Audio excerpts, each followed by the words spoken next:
Baik, kita berada di satu lembaga. Pimpinan kita melakukan sesuatu yang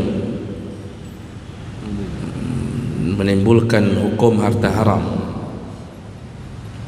dimanapun lembaga itu.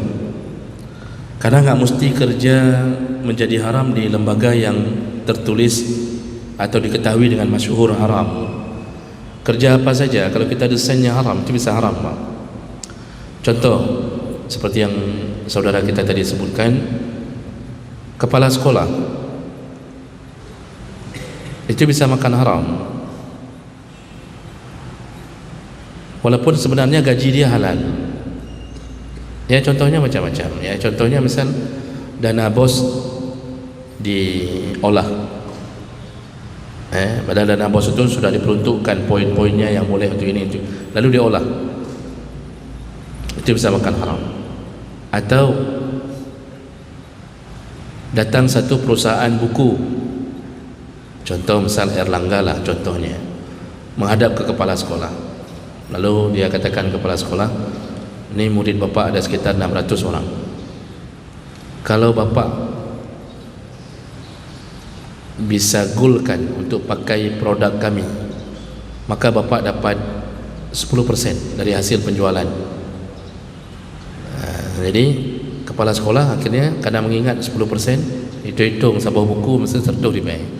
Kalau 600 buku dari kelas 1 sampai kelas 6, kalau di pesantren misal contohnya, pakai buku Erlangga semua, berapa itu, Pak?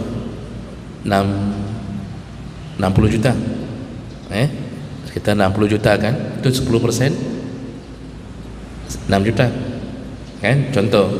Jadi kepala sekolahnya langsung 6 juta, mantap sih ya. Misalnya kita beli TV sekitar 2 biji, begitu. Lalu dia terima,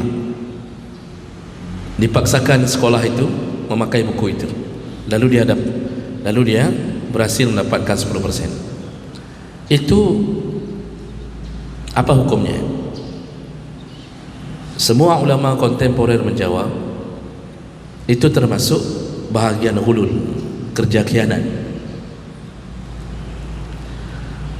10% itu seharusnya bukan milik kepala sekolah, tapi milik sekolah.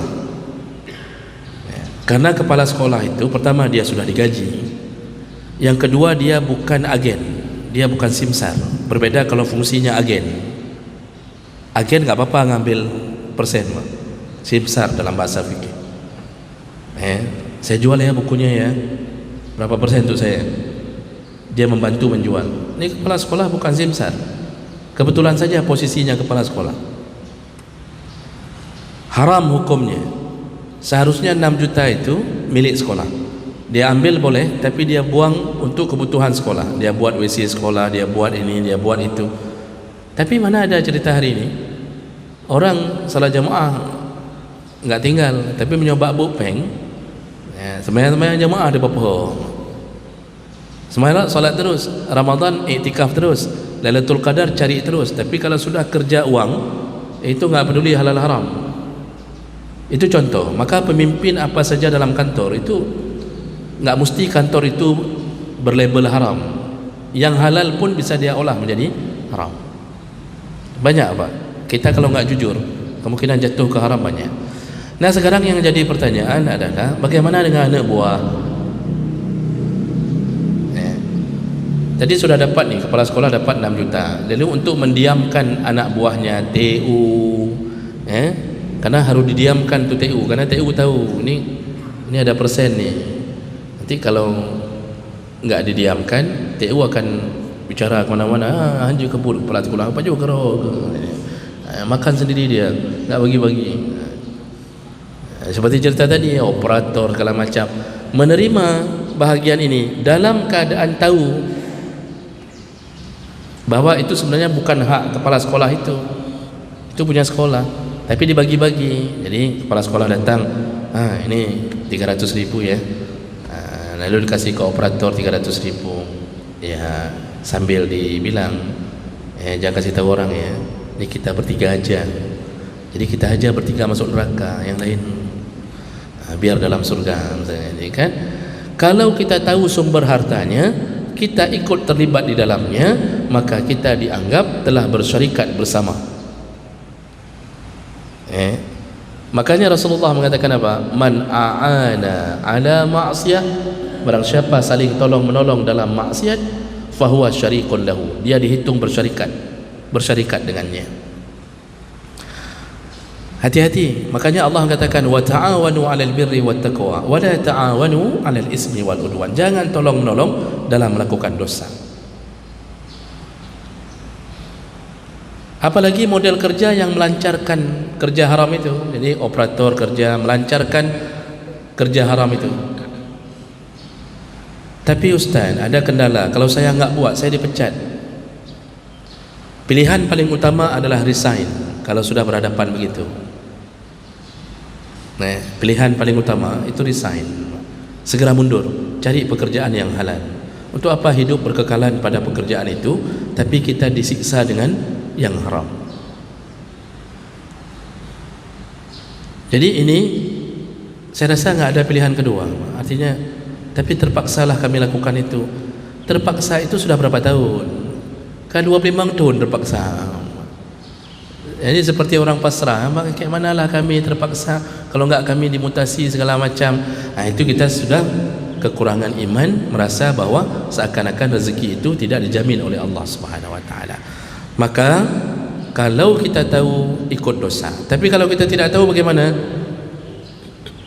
Kita enggak tahu itu pekerjaan di atas kita itu ternyata para pimpinan makan haram, tapi kita ditraktir. Ayo makan. Ditraktir, kita nggak tahu, mau nanya pun nggak berani, karena nanti dengan pertanyaan itu kita nggak jadi operator lagi. Bisa jadi kita jadi OB, disuruh sapu sampah di kamar mandi, macam-macam, kan? Kalau kita tidak tahu, maka tidak pun disuruh terlalu dalam menyelidiki, karena itu juga nanti bisa masuk ke dalam tajassus. Tajassus itu mencari-cari aib. Secara umumnya kita nggak tahu, kayaknya aman, kayaknya nggak aman. Rupanya kita ditipu. Itu ternyata harta haram. Maka di saat itu termaafkan. Tapi begitu tahu harus segera berhenti. Jadi sering betul pertanyaan tadi, betul bahwa itu semua kalau sudah kerjasama dengan baik, guru dengan kepala sekolah, dosen dengan para pimpinan, sama-sama sudah saling tanda tangan. Kadang-kadang kita tahu ini nggak bagus nih, tapi kita tanda tangan juga. Maka mereka semua bersyarikat melakukan dosa. Dosanya nggak dibagi-bagi, Pak. Dosanya sama. Jadi jangan dipikir hana pupu dengan bersyarikat rame-rame, dosanya kecil-kecil dibagi-bagi. Dosanya tidak menjadi kecil-kecil, tetap sebesar-besar satu-satu porsi.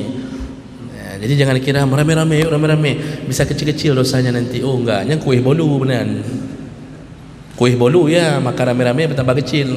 Dosa enggak. Begitu juga pahala, enggak dipotong-potong. Kalau semua dapat sempurna.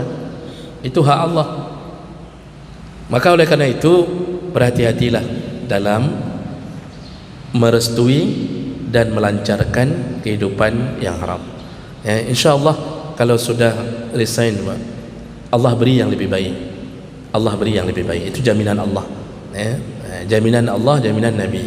Barang siapa yang meninggalkan sesuatu karena Allah, maka Allah sediakan yang lebih baik untuknya.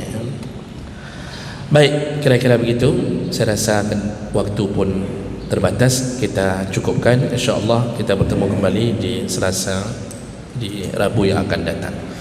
Semoga yang hadir Allah catatkan pahala, pulang dengan keberkahan, dan semoga Allah kumpulkan kita kembali di dalam surganya. Amin ya rabbal alamin. Subhanakallahumma bihamdik, asyhadu an la ilaha illa anta, astaghfiruka wa atubu ilaik. Wassalamu alaikum warahmatullahi wabarakatuh.